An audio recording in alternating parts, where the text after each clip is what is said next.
comrade in arms, founder Jan Suraj Party, திரு பிரசாந்த் கிஷோர் அவர்கள் இன்னைக்கு நம்மளுடைய இந்த தமிழக வெற்றி கழகத்தினுடைய 2ஆம் ஆண்டு துவக்க விழாவிற்கு சிறப்பு விருந்தினராக வந்து கலந்துகிட்டு பேசியது மிக்க மிக்க மகிழ்ச்சி. அவருக்கு என்னுடைய மனமார்ந்த நன்றியை தெரிவிச்சு. We are an emerging primary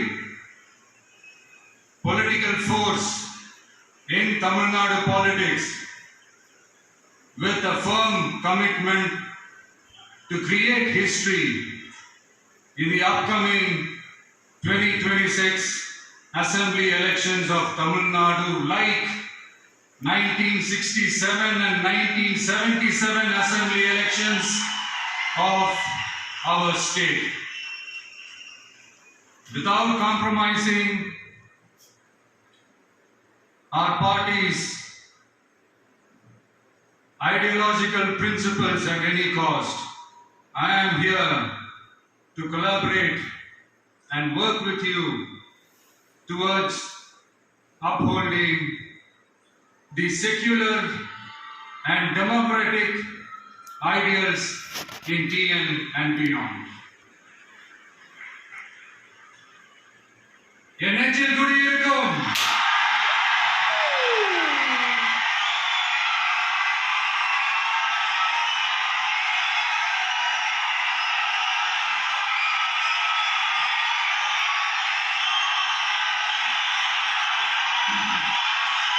தோழர்கள், தோழிகள் எல்லாருக்கும் என்னுடைய வணக்கம். வணக்கம் வணக்கம்.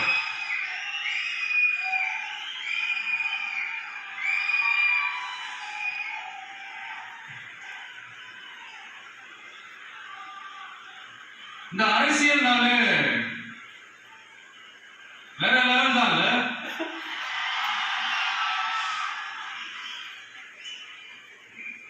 எனது அரசியல் மட்டும்தான் வித்தியாசமான ஒண்ணு நம்ம பார்க்கலாம். யாரு யாரை எப்ப எதிர்ப்பாங்கன்னே நமக்கு தெரியாது. யாரு யாரை எப்ப ஆதரிப்பாங்கன்னே நமக்கு தெரியாது. அதை கணிக்கவே முடியாது. அதனாலதான் இந்த அரசியல்ல மட்டும் முன்னாடி எல்லாம் சொல்லி நம்ம கேள்விப்பட்டிருப்போம், நிரந்தர நண்பனும் நிரந்தர எதிரியும் இல்லைன்னு சொல்லுவாங்க.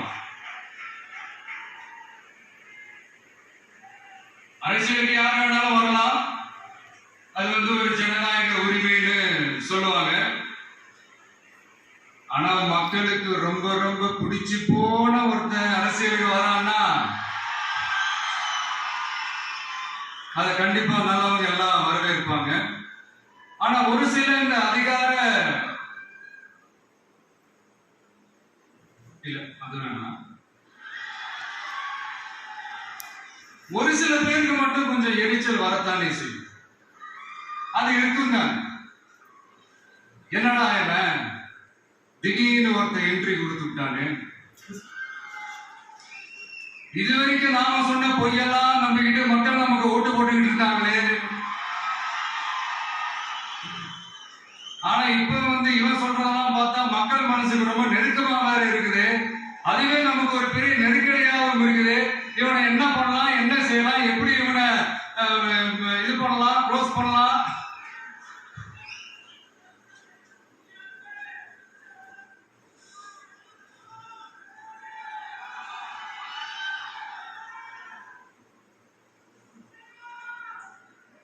எப்படி இவனை க்ளோஸ் பண்ணலாம், ஒரு கன்ஃபியூஷன் ஒண்ணு வரும். அந்த கன்ஃபியூஷன்ல கத்துறதா கதறதா என்ன பண்றதுன்னு தெரியாம வர்றவன் போறவெல்லாம் கட்சி ஆரம்பிக்கிறான்னு சொல்லி இப்படி அது பேச ஆரம்பிப்பாங்க. இப்ப நம்ம ஆட்சியில் இருக்கிறவங்க நமக்கு எதிராக பேசுறாங்க இல்லையா, அந்த மாதிரி. இப்படிப்பட்ட ஒரு அரசியல் களத்துல கொஞ்சம் கூட ஒரு பயம் இல்லாம, ஒரு பதட்டம் இல்லாம, வர்ற எதிர்ப்புகள் எல்லாத்தையும் சும்மா லெஃப்ட் ஹேண்ட்ல டீல் பண்ணிக்கிட்டு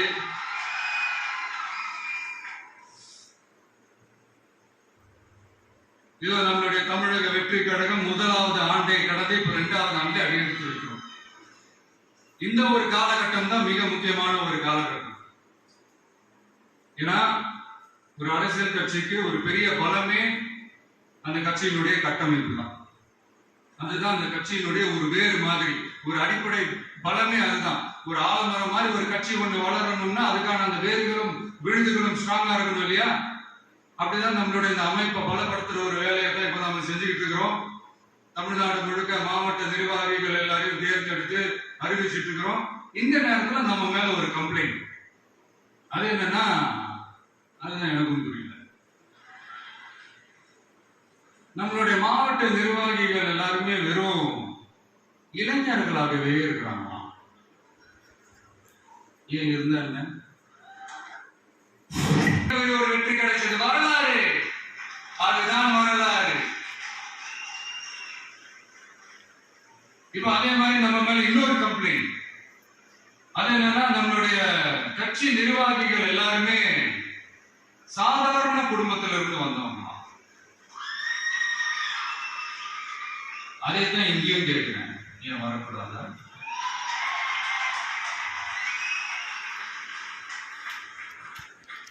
சாதாரண குடும்பத்திலிருந்து வந்தவங்க தான் பெருசு பெருசா சாதிச்சிருக்காங்க.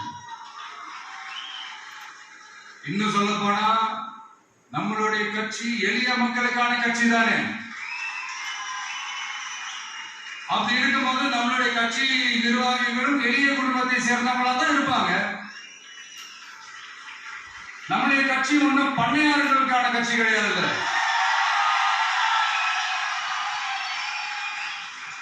முன்னாடி எல்லாம் அந்த காலத்துல பண்ணையார்கள் தான் பதவியில் இருப்பாங்க. இப்ப கொஞ்சம் உள்டா மாறிடுச்சு, பதவியில் இருக்கிறவங்க பண்ணையாரா மாறிடுறாங்க.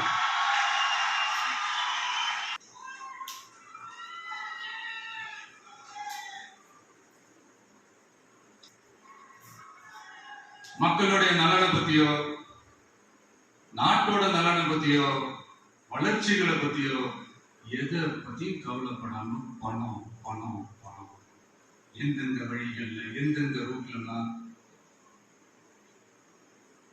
இப்படிப்பட்ட இந்த மைண்ட் செட் உள்ள இந்த பண்ணையார்களை அரசியலை விட்டே அகற்றுவதுதான் நம்மளுடைய முதல்.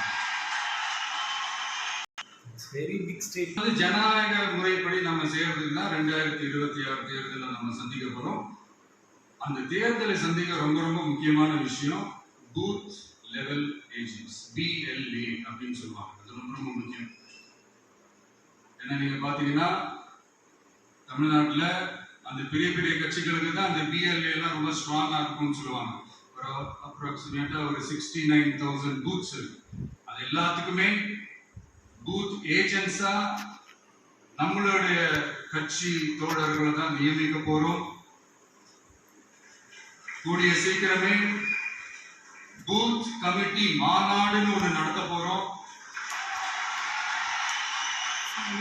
அன்னைக்கு தெரியும் தமிழக வெற்றி கழகம் எந்த ஒரு பெரிய கட்சிக்கும் கொஞ்சம் கூட சளைச்சது.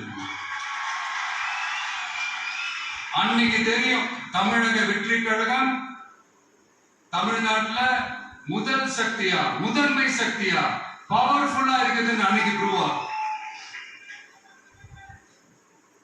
இப்ப புதுசா ஒரு பிரச்சனை ஒண்ணு தலை போட்டுட்டு இருக்காங்க, மும்மொழி கொள்கை.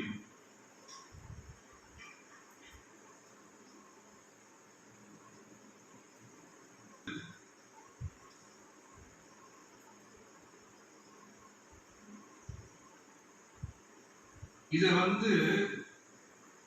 இங்க செயல்படுத்தலன்னா கல்விக்கான நிதியை நம்மளுடைய மாநில அரசுக்கு கொடுக்க மாட்டாங்களா? எல்கேஜி யூகேஜி பசங்க சண்டை போட்டு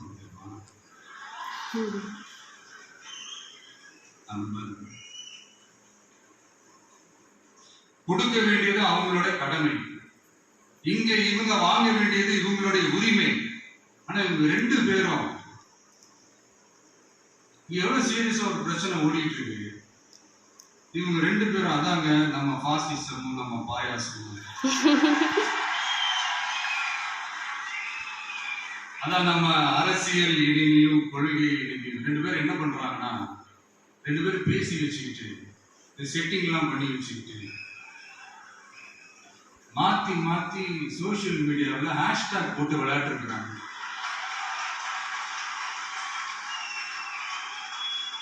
இங்க என்ன நடந்துகிட்டு இருக்கு? அதாவது இவங்க 2 பேரும் அடிச்சுக்கிற மாதிரி அடிச்சுப்பாங்களா? அதை வந்து நாங்க நம்பணுமா? மக்கள் நம்பணுமா? What bro, it's very wrong bro.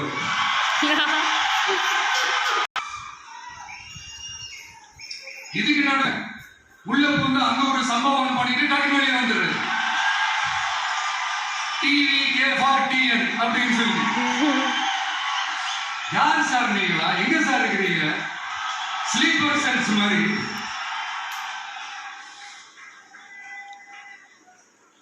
அதனால இதெல்லாம் மக்களுக்கு நாம சொல்லி புரிய வைக்க வேண்டிய அவசியமே கிடையாது. அவங்களுக்கே தெரியல எவ்வளவு பெரிய ஒரு ஏமாத்து வேலைன்னு. நம்ம ஊரு சுயமரியாதை ஊர். நம்ம எல்லாரையும் மதிப்போம். ஆனா சுயமரியாதை மட்டும் யாருக்காகவும் எதுக்காகவும் விட்டு கொடுக்கலாம். நாம எல்லா மொழிகளையும் மதிப்போம். அதுல மாற்றுக்கிறதே கிடையாது.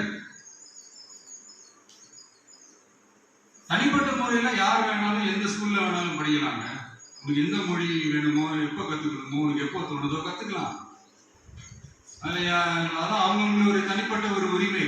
ஆனா கூட்டாட்சி தத்துவத்தை மீறி மாநில தன்னாட்சி உரிமைக்கு எதிராக ஒரு மாநில அரசின் மொழி கொள்கையை, கல்வி கொள்கையை கேள்விக்குறியாகி வேறு ஒரு மொழியை வலுக்கட்டாயமாக திணிச்சார். அதுவும் அரசியல் ரீதியாக திணிச்சார்.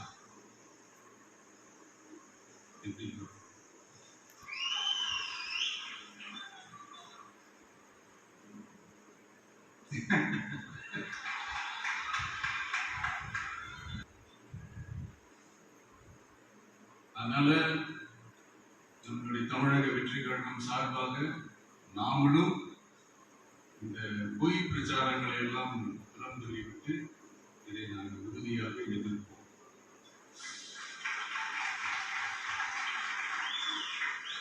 கான்பிடண்டா இருங்க, நல்லதே நடக்கும், வெற்றி நிச்சயம். மீண்டும் சந்திக்கும் வரை நன்றி.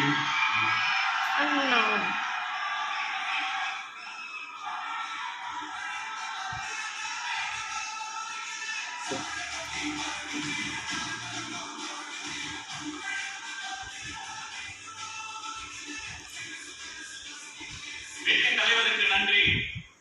அண்ணன் சொன்னதை போல பாசிசம் பாயாசம் ரெண்டுத்துக்கு சேர்த்து சொல்வோம். Get out. #get out. நிகழ்ச்சியில் அடுத்து